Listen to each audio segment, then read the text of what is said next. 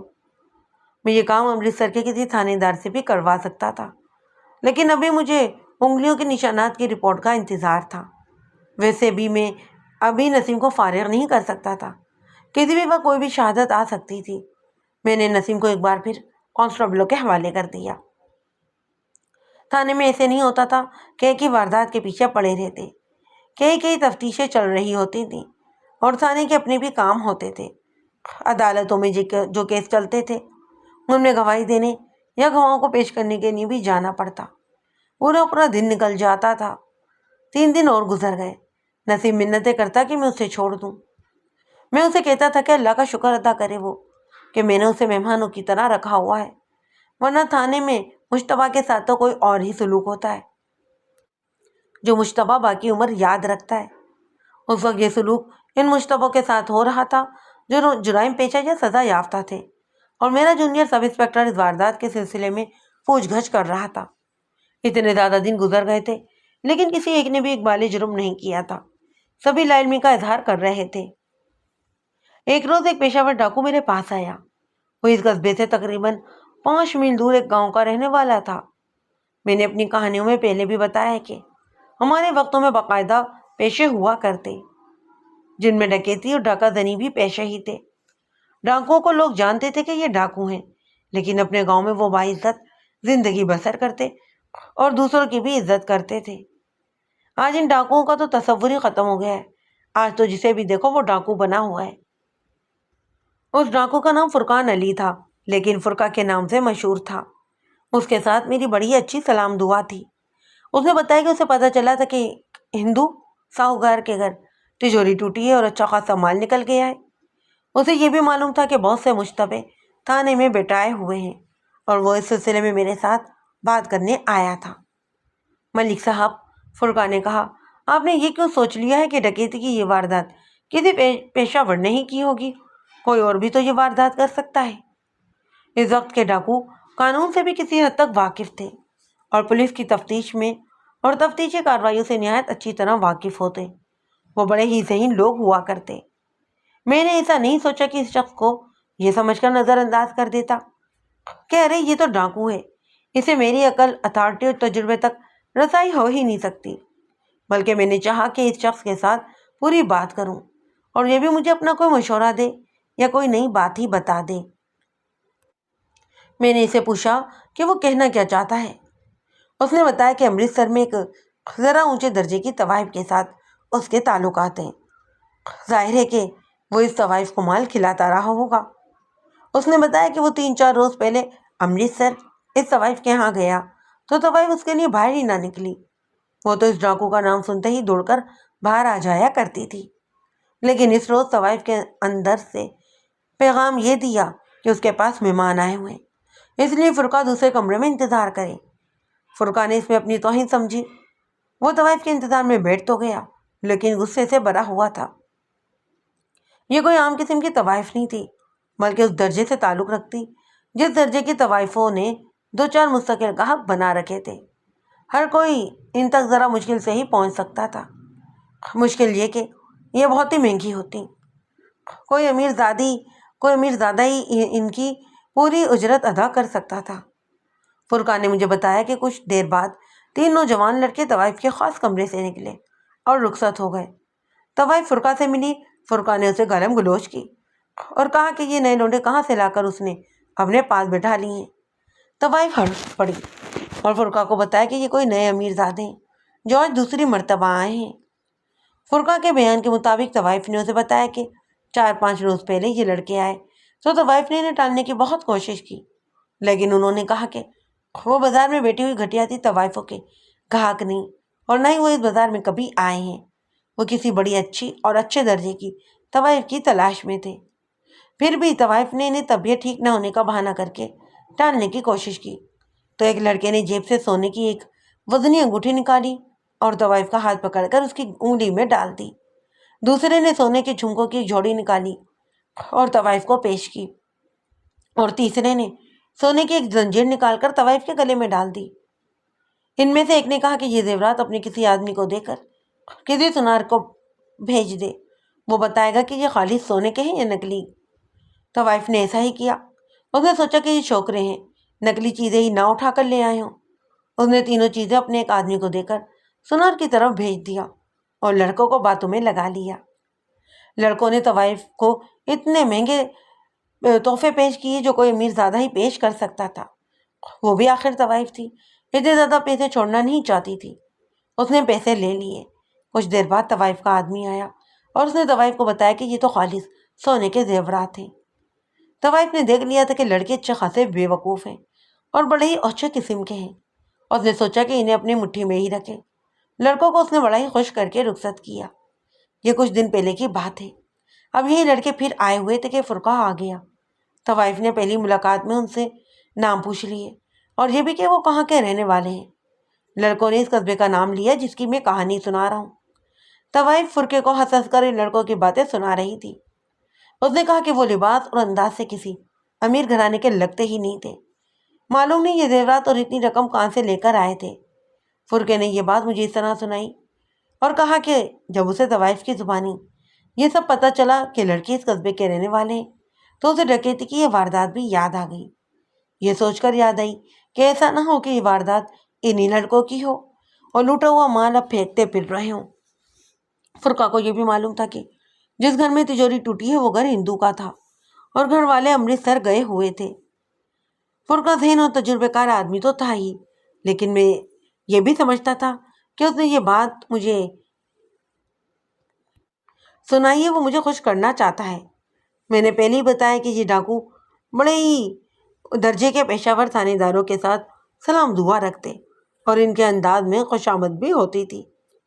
فرقے نے بھلا کسی بھی نیت سے مجھے یہ بات سنائی ہو، پر میں نے اسے نظر انداز نہ کیا اور سوچنے لگا کہ میں اس اشارے پر قسمت آزمائی کروں۔ فرقہ کے ساتھ کچھ دیر بحث مباحثہ ہوا اور آخری فیصلہ یہ ہوا کہ فرقہ مجھے طوائف کے پاس لے چلے گا۔ اگلے روز فرقہ میرے پاس تھانے میں آیا اور میں اس کے ساتھ امرتسر کو روانہ ہو گیا۔ امرتسر کوئی دور تو تھا نہیں، 1 گھنٹے سے پہلے ریل گاڑی نے ہمیں وہاں پر پہنچا دیا۔ ٹانگا پکڑا اور ہم طوائف کے گھر جا پہنچے۔ میں وردی میں نہیں تھا۔ فرقے نے میرا تعارف کروایا۔ طوائف نے بڑی آؤ بھگت کی۔ فرقہ کے کہنے پر طوائف نے زیورات کی تینوں ہی چیزیں مجھے دکھائیں۔ میں ان چیزوں کو تو نہیں پہچانتا تھا، ان کی شناخت ہندو ساہوکار ہی کر سکتا تھا کہ یہ ان کے مالک اصل جنہوں نے یہ زیورات اس ہندو کے پاس گروی رکھ کر قرضے لیے تھے۔ اس کا یہی طریقہ ہو سکتا تھا کہ میں اس ہندو کو ان اشیاء کے مالک کو ساتھ لے جاتا اور وہ شناخت کرتے۔ تفتیش کے قاعدے قانون کے مطابق ایسی شناخت برآمدگی کا ایک خاص طریقہ ہوتا ہے اور وہ عدالت میں قانون اس طریقے کو قبول بھی کرتا ہے۔ لیکن میں نے اپنا ہی ایک طریقہ سوچ لیا اور یہ بھی سوچ لیا کہ اپنے طریقے سے پہلے شناخت کروا لوں، اس کے بعد قانون کا بتایا ہوا طریقہ اختیار کروں گا۔ میں نے طوائف سے پوچھا کہ وہ مجھے 1-2 دنوں کے لیے یہ زیورات دے سکتی ہے۔ اسے یہ میں نے پہلے ہی بتا دیا تھا کہ میرے قصبے میں ڈکیتی کی واردات ہوئی ہے، ہو سکتا ہے کہ یہ زیورات وہیں سے نکلے ہوں۔ فرقہ اس طوائف پر اتنا اثر یا دعویٰ تھا کہ طوائف کی بجائے فرقے نے کہا کہ میں یہ زیورات لے جا سکتا ہوں۔ طوائف کو بھی احساس تھا کہ پولیس کو ناراض نہیں کیا جا سکتا۔ طوائف کو یہ بھی معلوم تھا کہ اگر یہ زیورات چوری کے نکلے تو پولیس لے جائے گی اور یہ طوائف کا ہی نقصان ہوگا۔ یہ بات طوائف نے اپنی زبان سے کہی بھی تھی، لیکن ساتھ یہ بھی کہا تھا کہ یہ زیورات ہاتھ سے نکل جانے کا اسے کوئی افسوس نہیں ہوگا۔ فرقہ نے اس کی بہت حوصلہ افزائی کی اور یہ بھی کہا تھا کہ یہ چیزیں اس کے ہاتھ سے نکل بھی گئیں تو فرقہ اس کا ہر نقصان پورا کرے گا۔ میں یہ چیزیں لے کر فرقہ کے ساتھ امرتسر واپس آ گیا۔ میرے لیے سوچنے والی بات یہ تھی کہ ان لڑکوں کو پکڑا کس طرح جائے۔ یہ طوائف شناخت کر سکتی تھی، فرقہ نے تو صرف ان کی ایک جھلک ہی دیکھی تھی جب یہ لڑکے طوائف کے کمرے سے نکل کر جا رہے تھے۔ اگر ان لڑکوں کے نام معلوم ہوتے تو بھی انہیں ڈھونڈ نکالنا آسان نہ تھا۔ صرف اتنا ہی معلوم ہوا تھا کہ یہ تینوں ہی مسلمان ہیں، ایسے کام مسلمان ہی کیا کرتے تھے۔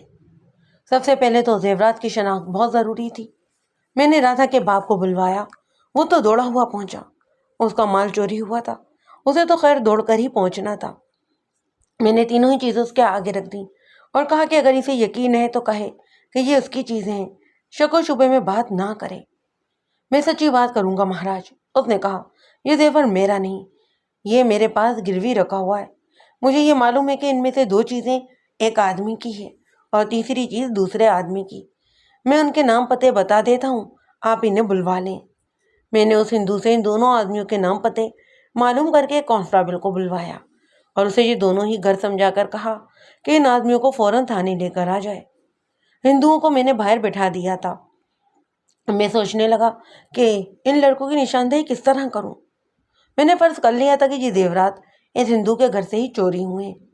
یہ بھی تو ہو سکتا تھا کہ یہ زیورات ان لڑکوں نے اپنے گھروں سے چرائے ہوں۔ البتہ یہ سوچ کر شک پکا ہوا تھا کہ یہ 3-4 دنوں کے وقفے سے اتنی مہنگی طوائف کے پاس گئے اور اتنے زیادہ پیسے دیے۔ میں نے امرتسر میں ہی ایک ترکیب سوچ لی تھی، لیکن فرقہ کے کہنے پر میں نے اس پر عمل نہ کیا۔ سوچا یہ تھا کہ امرتسر کے اس علاقے کے تھانے دار سے ملوں اور یہ سارا ہی واقعہ سنا کر ایسا انتظام کروں کہ تینوں لڑکے پھر کبھی اس طوائف کے پاس آئیں تو طوائف انہیں اپنے پاس بٹھا لے اور اپنے آدمی کو تھانے بھیج دے۔ تھانے دار اپنے آدمیوں کو بھیج کر ان تینوں کو تھانے لے جائے اور مجھے بذریعہ ٹیلی فون اطلاع کر دے۔ فرقہ جہاں دیدہ جرائم پیشہ تھا اور خصوصی ذہانت بھی رکھتا تھا۔ اس نے کہا کہ اپنا کیس کسی اور تھانے میں نہ جانے دیں، آخر عدالت میں گواہوں کی ضرورت ہوگی۔ ایسا نہ ہو کہ اس تھانے کے آدمی کسی وجہ سے گڑبڑ کر دیں۔ اس کے مشورے کو صرف میں ہی سمجھ سکتا تھا۔ یہ پولیس والوں کی باریکیاں ہوتی ہیں جو کتنی ہی چھوٹی کیوں نہ ہو بڑے سے بڑے نتائج پیدا کر سکتی ہیں۔ فرقہ بھی تھانے میں ہی موجود تھا۔ میں نے اسے اندر بلایا اور مسئلے پر بات چیت کرنے لگا۔ میرے دماغ میں ایک ترکیب یہ بھی آ گئی جو یہ تھی کہ لڑکے اگر طوائف کے پاس جائیں تو طوائف کا آدمی ان کے ساتھ دوستانہ کر لے اور بے تکلفی بھی پیدا کرے، پھر ان سے کہے کہ ان کا قصبے کے تحصیلدار کے پاس ایک کام رکا ہوا ہے، یہ لڑکے وہ کام کروا دیں۔ طوائف کے اس آدمی سے کہا جائے کہ وہ ان لڑکوں کو اتنی پھونک دے جیسے وہ جاگیردار کے امیر زادے ہیں اور وہی سب کچھ کروا سکتے ہیں۔ فرقہ نے میری تجویز پر غور تو کیا، پھر کہنے لگا کہ وہ کل امرتسر جائے گا اور طوائف کے ہاں جا کر اس کے آدمی کو اچھی طرح سے ساری بات سمجھا دے گا کہ اسے کیا کرنا ہے۔ ہمارا مقصد تو صرف یہ تھا کہ ان لڑکوں کے گھروں کی نشاندہی ہو جائے اور اسی صورت میں ممکن تھا کہ طوائف کا یہ آدمی اس قصبے میں آ کر ان لڑکوں سے ملے۔ تو یہ کر لیا گیا کہ فرقہ اگلے ہی روز امرتسر چلا جائے گا اور یہ انتظام کر دے گا۔ میں نے اسے کہا کہ وہ کل مجھے مل کر امرتسر جائے۔ فرقہ اپنے گاؤں کو چلا گیا۔ اتنے میں 2 آدمی آ گئے جنہیں میں نے زیور کی شناخت کے لیے بلایا تھا۔ انہیں بلا کر یہ تینوں ہی چیزیں آگے رکھیں اور کہا کہ وہ اپنی اپنی چیزیں شناخت کریں۔ انہوں نے تو ذرا سی بھی دیر نہ لگائی، ایک نے انگوٹھی اور زنجیر اٹھا لی اور دوسرے نے جھمکے۔ ان میں سے جس نے جو 2 چیزیں اٹھائیں اور کہا تھا کہ یہ اس کی وکل والا آدمی معلوم ہوتا۔ ایک عرض کروں گا صاحب، اس نے کہا، میں نے یہ تو کہا ہے کہ یہ دونوں چیزیں میری ہیں، لیکن ایسی ہی یہ چیزیں کسی اور کی بھی ہو سکتی ہیں۔ سونار ایک ہی جیسے زیورات بھی بناتے ہیں۔ میں ڈرتا ہوں کہ مجھ سے کوئی غلطی نہ ہو جائے۔ میرا کہنا یہ ہے کہ یہ دونوں چیزیں اگر ان لالا جی کے گھر سے چوری ہوئی ہیں تو پھر یہ میری ہیں۔ میں نے انہی کے پاس یہ اپنی گروی رکھوائی تھی اور کچھ زیور بھی تھا جو لالا جی کے پاس ہی پڑا ہوا تھا۔ میں نے تسلیم یہ کر لیا کہ یہ تینوں ہی اشیاء ان دونوں آدمیوں کی ہیں اور یہ اس ہندو ساہوکار کی تجوری سے چوری ہوئی ہیں۔ اس ہندو اور ان دونوں آدمیوں کو میں نے بڑی سختی سے یہ کہہ کر رخصت کر دیا کہ کسی کے ساتھ ذکر نہ ہو کہ یہ اشیاء کہیں سے برآمد ہوئی ہیں۔ ہندو لالا بہت ہی خوش تھا کہ چوری کا سراغ مل گیا ہے۔ اس نے مجھ سے پوچھا تھا کہ باقی کا مال بھی برآمد ہوا ہے یا نہیں۔ میں نے اسے ذرا تش لہجے میں چپ کروا دیا اور کہا کہ وہ بھی چلا جائے۔ نسیم ابھی تھانے میں ہی تھا اور 3-4 پیشہ ور مشتبہ بھی تھانے میں موجود تھے۔ میں نے اپنے جونیئر سب انسپکٹر سے کہا کہ وہ بھی تفتیش روک لے اور ان سب کو ذرا آرام کرنے دے۔ مجھے امید تھی کہ کرن نظر آنے لگی تھی۔ اگلے ہی صبح فرقہ آ گیا۔ میں نے اسے کہا تھا نا کہ امرتسر کو جاتے ہوئے مجھے ملتا ہوا جائے۔ یہ اسی لیے کہا تھا کہ زیورات کی یہ تینوں ہی چیزیں لے جائے اور طوائف کو بھی دے دے اور اسے کہے کہ یہ چیزیں اس کے پاس موجود رہنی چاہیے، کہیں ادھر ادھر نہ ہو جائے۔ غور کریں کہ میں نے سونے کے زیورات ایک ڈاکو کو دے دیے تھے۔ بعد میں وہ کہہ سکتا تھا کہ اسے مجھ سے کوئی ایسی چیز ہی نہیں لی، وہ زیورات اپنے قبضے میں بھی رکھ سکتا تھا، لیکن ان وقتوں کے ڈاکو اور راہزن وغیرہ بھی قابل اعتماد ہوا کرتے تھے۔ ہو سکتا ہے کہ بعض سننے والے نہ سمجھ سکے کہ میں نے یہ زیورات طوائف کو واپس کیوں کر دیے تھے۔ یہ تو چوری کا مال تھا جو میرے ہی قصبے میں رہنا چاہیے تھا۔ زیورات طوائف کو واپس کرنے کی وجہ یہ تھی کہ قانون شہادت کے مطابق مال ملزم کی نشاندہی پر اسی جگہ سے برآمد کروایا جاتا ہے جہاں اس نے چھپا کر رکھا ہوتا ہے یا پھر کسی کو دے دیا گیا ہوتا ہے۔ اس قانون کے مطابق میں نے چوری کا یہ مال طوائف کے گھر سے برآمد کروانا تھا اور پھر عدالت میں طوائف کا بیان دلوانا تھا کہ اسے یہ زیورات ان ملزموں نے ہی دیے تھے۔ فرقہ یہ چیزیں لے کر چلا گیا۔ اب میں اس انتظار میں تھا کہ طوائف کا آدمی مجھے ان لڑکوں کے نام اور گھر بتائے گا۔ میں نے اس پہلو پر بھی غور کیا کہ یہ ضروری تو نہیں کہ لڑکے پھر کبھی طوائف کے پاس جائیں گے، وہ کسی اور طوائف کے پاس بھی جا سکتے تھے۔ یہ سوچ کر مجھے پریشانی ہونے لگی۔ میں نے دوسرے طریقے سے سوچنا شروع کر دیا۔ فرقہ اگلے روز امرتسر سے واپس آیا اور مجھے بتایا کہ وہ زیورات طوائف کو واپس کر کے آیا ہے اور اسے اس کے آدمی کو اپنی ضرورت کے مطابق تیار کرایا ہے۔ 3-4 دن گزرے ہوں گے کہ 2-2:30 بجے طوائف کا آدمی میرے پاس آ گیا۔ اس نے بتایا کہ وہ ان تینوں میں سے ایک لڑکے کے گھر سے ہو کر آیا ہے۔ اس نے بتایا یہ کہ یہ لڑکے 1 روز پہلے اس طوائف کے پاس گئے تھے۔ انہوں نے طوائف کو کھل کر بے درق پیسے دیے۔ طوائف کے اس آدمی نے تینوں کو ہی اپنے پاس بٹھایا اور اس طرح بات کی جیسے ان سے وہ بہت ہی مروب ہوا ہو۔ میں نے ان کی خاطر مدارات کی اور انہیں ایسے ہوا دی جیسے وہ بڑے ہی اونچے اور امیر کبیر خاندان کے امیر زادے ہوں۔ اس نے کہا کہ ان کا اتنا اثر و رسوخ ہوگا کہ وہ اس کا کام کروا دیں گے۔ اس شخص نے مجھے بتایا کہ لڑکے پھوک میں آ گئے اور اسے کہا کہ وہ کسی دن ان کے ہاں آ جائے۔ انہوں نے صرف ایک لڑکے کا ایڈریس دیا اور کہا کہ وہ اس کے گھر پہنچ جائے اور پھر دیکھے کہ اس کا کام کس طرح کروانا ہے۔ مجھے ڈر تھا کہ طوائف کا یہ آدمی ان پر ظاہر کر دے گا کہ وہ امیر زادے ہیں، تو یہ لڑکے اسے اپنے گھروں کے ایڈریس نہیں بتائیں گے کہ ان کی اصلیت بے نقاب ہو جائے گی۔ لیکن اس شخص کی باتوں سے معلوم ہوتا تھا کہ لڑکے بہت ہی چھوٹے ذہنوں والے تھے اور وہ یہ کہنے میں اپنی توہین سمجھتے تھے کہ ان کا اثر و رسوخ نہیں اور نہ ہی وہ امیر کبیر والدین کے بیٹے ہیں۔ طوائف کا یہ آدمی اگلے ہی روز اس قصبے میں پہنچ گیا اور گلی محلہ پوچھ کر اس لڑکے کے گھر تک جا پہنچا۔ میرا خیال ہے کہ یہ لڑکے اس لیے خوش ہو گئے ہوں گے کہ اتنی خوبصورت طوائف کا دلال ان کا دوست بن گیا ہے۔ وہ کسی کی منت سماجت کر کے تحصیل کے دفتر میں اس کا کام کروا دیں گے، پھر یہ طوائف ان سے اتنے زیادہ پیسے نہیں لیا کرے گی۔ یہ آدمی اس لڑکے کے گھر گیا تو لڑکا اسے مل گیا۔